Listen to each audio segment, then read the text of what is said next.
me produce espanto e indignación esta espiral supremacista, además con el señalamiento y la persecución por parte de una minoría fanatizada, con una xenofobia lingüística, a una familia de un niño de 5 años. Esta forma de dividir dramáticamente a la población en Cataluña, y además que los padres piden al Tribunal Superior de Justicia de Cataluña que mantengan la privacidad de la identidad del menor y se garantice su seguridad. Que tengan garantizada la seguridad de un niño de 5 años. Y aparecía uno diciendo que había que ir a tirar piedras a su casa. Sí, tenemos ese tuit, lo podemos ver en pantalla. O sea, habrá que ir a tu frente a tirarte piedras a ti, imbécil. Pero ¿qué es esto de, o sea, de perseguir a un niño porque piden algo tan lógico como que se cumpla el 25% de una sentencia que ya de por sí a mí me parece bajísimo, claro, bajísimo. Porque pero un niño español quiere estudiar en español en España. Que haya que acudir a los juzgados por defender una obviedad de estudiar español en España, en tu propio país. Este es el delirio al que estamos llegando, pero el problema es que estos son los socios de gobierno. O sea, dice el gobierno, bueno, no conocemos un poco los detalles. No, mira, cuando aparecieron unas pintadas en Asturias que ponía Coleta Rata, que además era a kilómetros de donde estaba... 30 kilómetros, parece. Sánchez salió a dar la cara y a defender, porque esto era intolerable, no se podía hacer el acoso, y ahora no sale a defender a un niño de 5 años porque son sus socios de gobierno. Claro. Es indignante, eso es una cosa totalmente abyecta. Y lo que está pasando en Cataluña tiene una deriva muy complicada, y al final es la sociedad civil la que se tiene que poner en manos de la Fiscalía porque el propio gobierno, las propias autoridades no les defienden. Fíjate que en ese tuit y en las pintadas que están poniendo y todo eso, se pide que se vayan de Cataluña. Y al final es que eso es lo que quieren. O sea, lo que quieren es que toda la gente que no comulga con sus ideas radicales, nacionalistas, supremacistas, se vaya de Cataluña, para luego decir, ves, es que aquí la mayoría quiere esto o quiere lo otro, que es un poco lo que ocurre en el País Vasco. Hay sitios de España donde no hay libertad, donde no la hay, y cada vez va a haber menos si seguimos permitiendo este tipo de cosas. O sea, si seguimos permitiendo que se le quita la calle a los reyes católicos, pero se permita que tenga calle gente supremacista, gente que decía que los castellanos éramos los semitas de España o que los negros eran una raza secundaria, esos tíos tienen calle en Barcelona y plazas. Cataluña, que desde el final de la transición y tuvo su cenit en los Juegos Olímpicos de Barcelona 92, se consideraba algo así como un reservorio cultural, y ahora es un estercolero con integristas violentos donde la gente tiene que acudir en busca de amparo por defender unos derechos básicos. Es alucinante, y con lo que hay, ¿no? Incluso en una ciudad como Barcelona, que era espejo de Europa, multicultural, cosmopolita, y ahora es multicultural en el peor sentido, y donde casi es la Caracas de España, la Caracas europea. Es peligroso ser un niño de 5 años que quiere estudiar en español. Es triste. Es triste, sobre todo el tema de la infancia es tremendo. No hay quien se salve, y el ministro Marlaska, ministro del Interior, ha sido preguntado por este asunto. Y fíjense ustedes lo que ha dicho, y ahora lo comentamos, porque la verdad que la dejación, esa ausencia del Estado en Cataluña, pues está teniendo consecuencias muy graves como esta. Vemos lo que ha dicho Marlaska.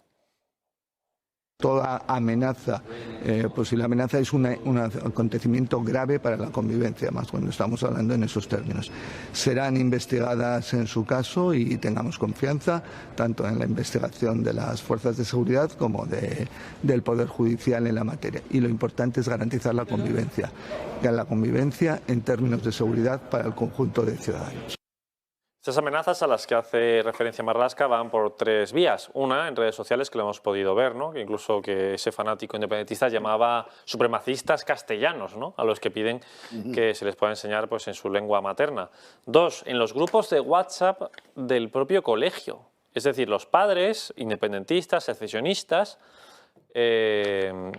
abogaban por echar del colegio o acosar a este niño y a su familia. Y luego otro, pues las protestas que van a tener lugar, si nadie lo impide, en contra de esta familia y de su hijo, que simplemente quieren que se cumpla el artículo 3 de la Constitución y poder estudiar en paz en su lengua materna. Pero bueno, el gobierno dice que va a actuar si es que finalmente estos casos se demuestran, que yo lo veo bastante claro, pero bueno, ya sabemos que el gobierno también dijo que no iba a pactar con los independentistas. Y esta es todo, hay que leerlo al revés. Sí, ¿cómo lo debe investigar Marlaska las amenazas? ¿Como el bulo del culo o como la violación de la menor en Igualada? Porque las investigaciones de este gobierno dejan mucho que desear, siempre tienen un sesgo político muy marcado. Y luego, Este tuit es de un exprofesor de la Universidad Autónoma de Barcelona. O sea, esa gente es la que está rompiendo la convivencia, que no es uno cualquier anónimo, no, personas que están en universidades, en instituciones, en colegios, los propios padres. Es que a mí me ha hecho al monte, o sea, pienso en los padres de ese niño y no sabría cómo reaccionar. Es una situación muy violenta, porque bueno, alguien debería entrar, por supuesto, el defensor del menor, pero dan ganas de llegar al colegio, no sé, con una escopeta. Desde luego. Obviamente. Claro, es que lo que no puede ser es que en un pueblo pequeño como Canet de Mar ocurran las cosas que están ocurriendo, ¿no? Que vaya el consejero de educación a defender a los que atacan a ese niño y a la familia. Que vaya ahí y que ni se atreva a hablar en castellano, a lo mejor porque ni sabe ya. Porque como total, a él sí le paga la Generalidad el dinero, ¿sabes? Y eso por un lado. Y luego por otro lado es que Roberto tiene toda la razón del mundo. O sea, cuando sale Marlaska a decir que va a investigar, pero sí es obvio, muchacho. O sea, ¿qué tienes que investigar? Si es un tuit firmado por un tío. O sea, ¿cuánto puede tardar? 0, ¿Y cuántas cuentas han cerrado de Twitter por nimiedades? ¿A cuánta gente le bloquean la cuenta por escribir algo así? Pues si lo tienes ahí por escrito. Lo tienes ahí, ¿qué más quieres? Y luego hay que garantizar la convivencia.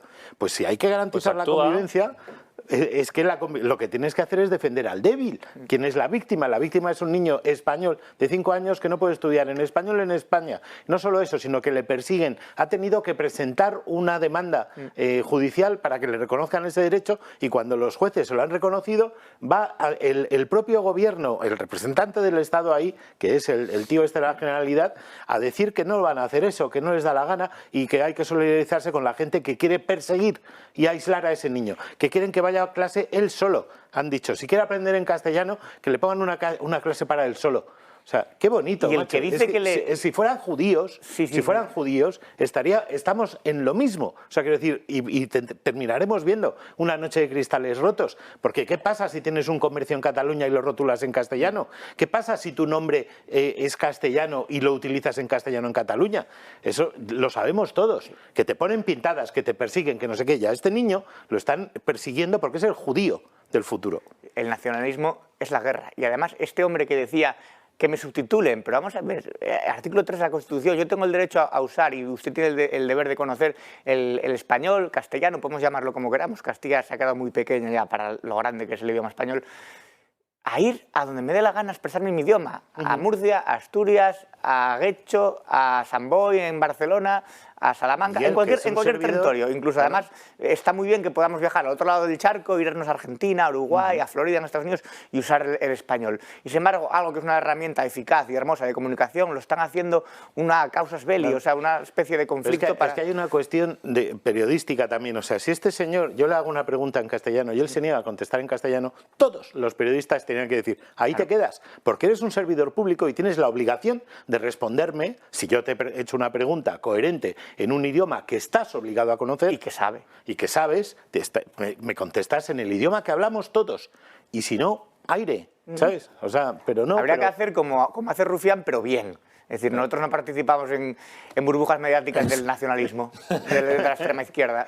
Así es, claro. Sería desde luego merecido. Y bueno, ¿cuál ha sido la respuesta de la oposición? Pues Vox propuso la semana pasada que se aplique el artículo 155 en Cataluña para que se respeten las sentencias judiciales, y el Partido Popular y Ciudadanos han ido al defensor del pueblo para que haga algo, ¿no? Sin embargo, bueno, también hay que poner esto en contexto. ¿Quién es el defensor del pueblo ahora?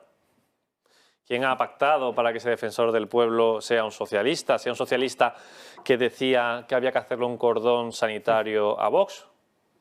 El Partido Popular. El Partido Popular llegó a un acuerdo con el Partido Socialista para que esto fuera así, para que Ángel Gabilondo fuera el defensor del pueblo. Entonces, yo creo que difícilmente le va a dar la razón, a pesar de que la tienen, ¿no? Al PP, a Ciudadanos.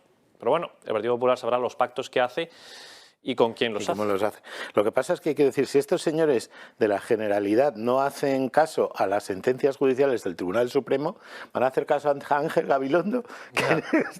Vamos a ver, seamos serios, algo habrá que hacer, habrá que levantar, habrá que levantarse. Primero habrá que tumbar a este gobierno cuando tengamos oportunidad en las urnas de ir a votar, y después habrá que hacer una ley educativa para toda España, porque al final lo que están haciendo es que nuestros hijos sean más tontos. votos y no puedan competir con los hijos de los franceses, con los hijos de los ingleses, cerrarse puertas, o con los hijos de los mexicanos que hablan castellano, español, inglés, renunciar a etcétera, 500 millones etcétera. de personas, claro. si no más, simplemente por una cuestión ideológica, ¿no? Y además, uno de los problemas, por supuesto, el nacionalismo está crecido en Cataluña, pero está crecido ¿por qué? Porque tienen bula. Es decir, Claro. les han dado un indulto. Dice, bueno, nosotros hemos dado un golpe de Estado, nos han indultado, somos socios prioritarios del gobierno, Claro. los tenemos agarrados por ahí, pues hacen lo que les da la gana. Una sentencia del Tribunal Supremo, mira lo que hago yo con este papel. O sea, les da Totalmente. exactamente igual. Pero hay un problema casi que es peor. No es tanto el nacionalista, que es al radical, más o menos lo puedes enfocar, sino como el equidistante.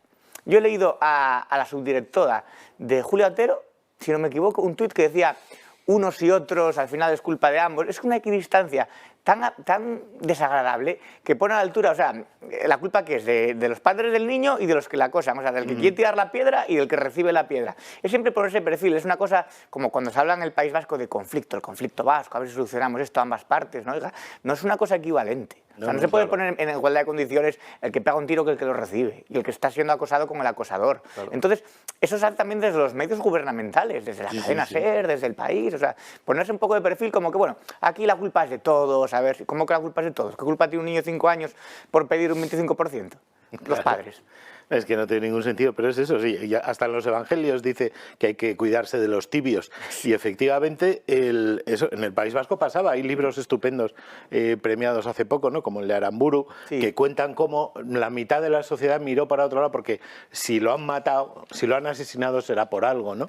Y eso es lo que estamos viendo poquito a poco en Cataluña. Es una muerte social, no te pegan un tiro de momento, pero es una muerte social, te dicen que te vayas, te amenazan a ti y a tu familia porque tú has defendido algo que creías que era justo. Y de alguna manera te hacen sentir incómodo para que no te sientas bienvenido. Y al final tú que buscas lo mejor para ti y para tu familia. Entonces, bueno, yo me voy. Yo conozco a gente que dice, me voy a Aragón o me voy a Madrid, que es una ciudad donde está estupendamente y se disfruta de libertad. Entonces luego dicen, fijaos, las votaciones, aquí nadie vota al PP y Vox. Claro, habéis eliminado a casi 200.000 personas, como pasó en el País Vasco, que se han ido y luego presumen de que gana Bildu. Pero si habéis hecho una criba social. Claro, habéis hecho una limpieza étnica perfecta para que nadie que no esté ligerísimamente en desacuerdo con vosotros pueda sentirse cómodo viviendo ahí. Sí. Porque ellos dicen, no, es que queremos vivir en catalán. Bueno, pero es que la mayoría de la gente, a pesar de todo esto, la mayoría de la gente en Cataluña habla más castellano. Sí. Entonces,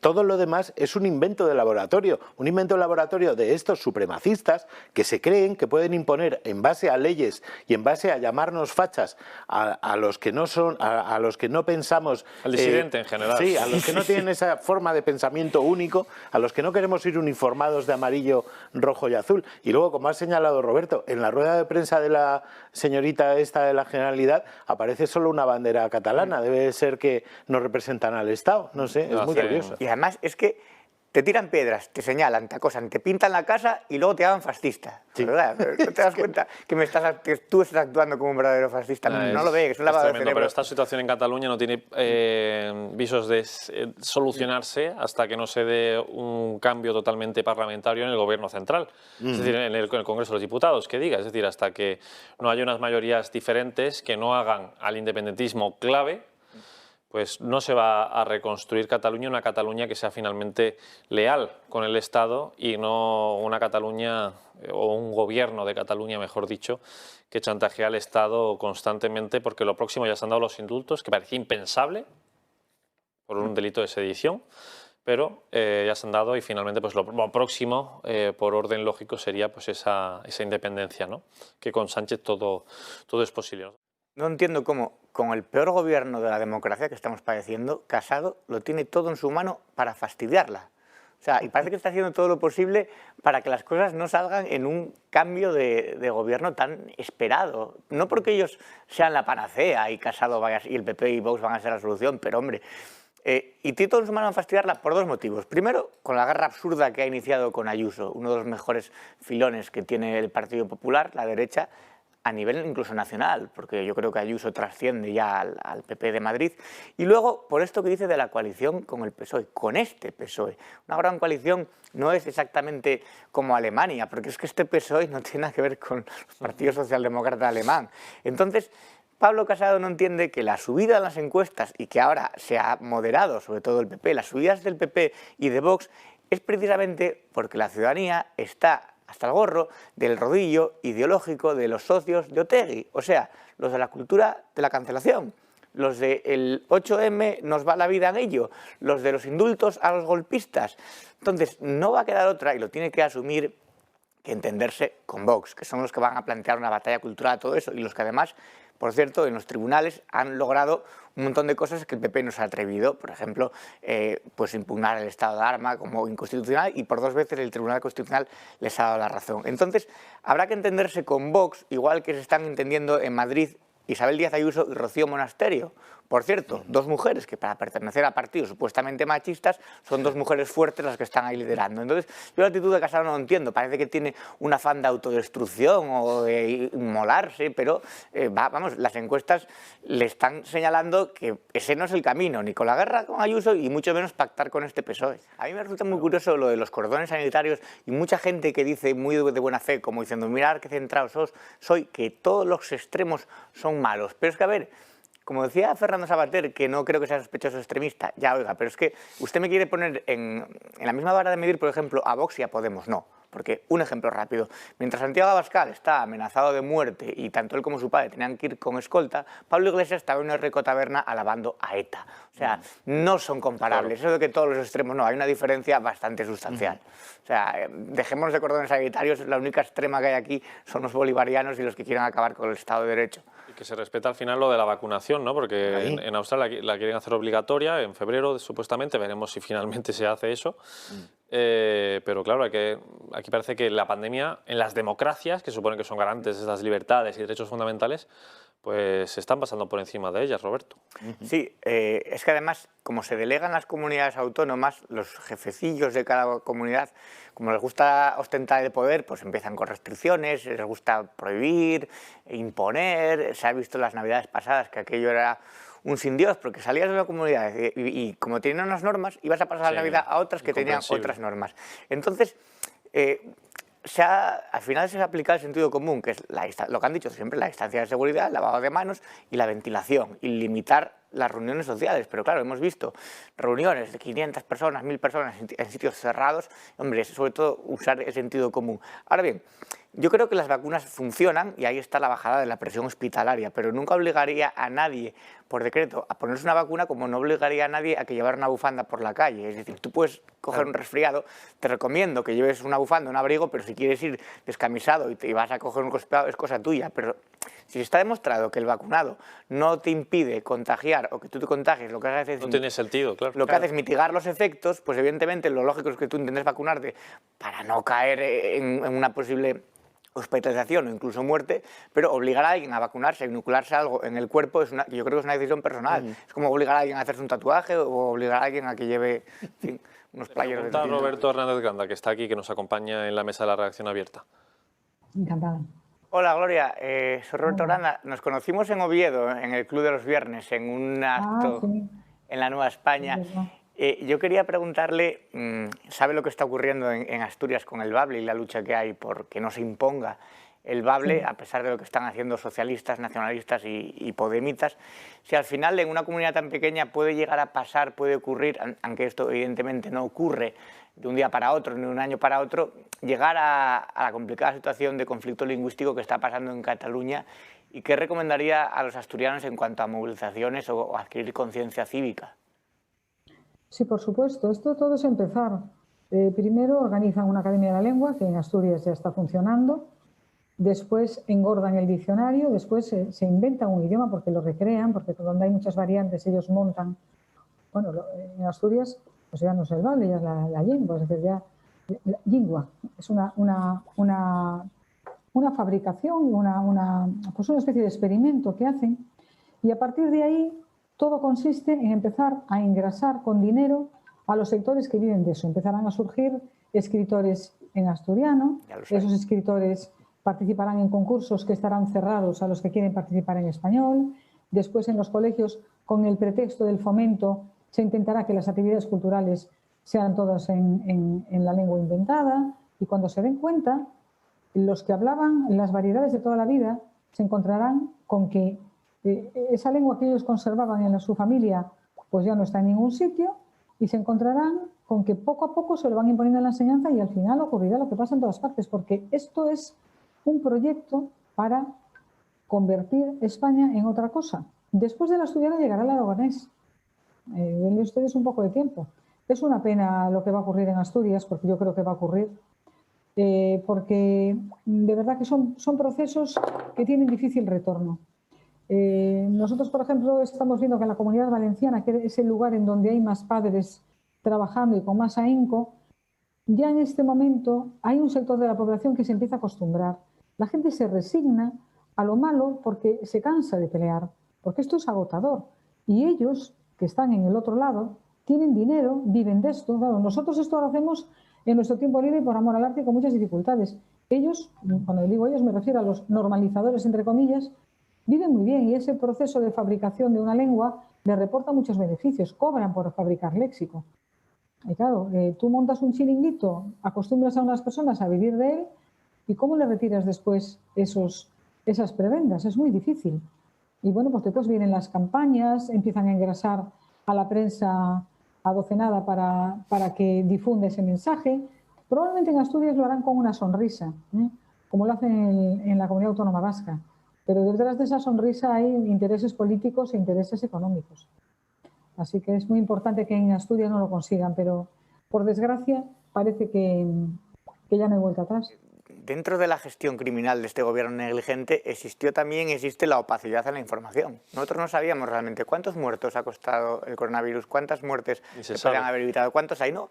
Se centraban sobre todo en evitar imágenes de las morgues, imágenes de las UCIs, del ejército ayudando, que se desplegó tarde, de los sanitarios desbordados. ¿Qué interesaba? Los enfermeros haciendo TikToks, los aplausos en los balcones, los cumpleaños del niño, una serie de risa en pleno confinamiento en televisión española con dinero público, con Carlos Bardem y toda la patulea progre. Eso es lo que se vendía y no realmente la dimensión real de la tragedia. Luego, los nacimientos evidentemente son pocos, los muertos han sido muchos.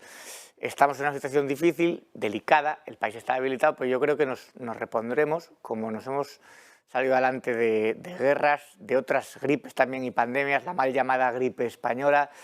Hemos pasado otros tiempos de zozobra y yo creo que el país saldrá adelante y eso es un mensaje de esperanza que yo creo que hay que tener en estos momentos. A mí cuando me hicieron llegar esto de la huelga de juguetes por el móvil, yo pensaba que era una parodia y luego resulta que era real, pero que la parodia es el ministerio, o sea, la parodia es el propio Garzón, que además son ministerios creados ex profeso, o sea, esto dependía del Ministerio de Sanidad y ahora es de consumo, lo han hecho ahí, igual que el de universidades, que era de educación, para tener unos puestos creados para dar cabida y sillón a podemitas como Garzón y demás en el pacto que tenían PSOE y Podemos. Pero vamos, es que me parece que la estupidez ideológica tiene que quedar fuera de la infancia, debería quedar fuera de la sociedad, pero sobre todo de los niños, que es la más vulnerable y a los que hay que proteger. Entonces, aquí lo que se trata es de condicionar la vida de los niños, decirles que tienen que pensar, con qué tienen que jugar, cómo tienen que comportarse y también cómo deben los padres educar a sus hijos. No, o sea, coartar la libertad, no, es que si juega al fútbol, no, el niño tiene que intentar jugar también con las muñecas y las niñas que intenten. Realmente un niño tiene la capacidad de elección suficiente para saber con qué quiere jugar y según a sus gustos pedirá o no pedirá en la lista de los reyes. Cuando los políticos se meten en la vida privada, en la vida personal y en los gustos, incluso de la infancia, es una injerencia de todas formas inadmisible, porque, bueno, pero para eso está este ministerio. Le encanta prohibir, le encanta imponer, le encanta crear normas, una especie de colectivismo a la soviética. Sí, le gustaría que jugáramos todos con pequeños muros de Berlín, algo así, ¿no?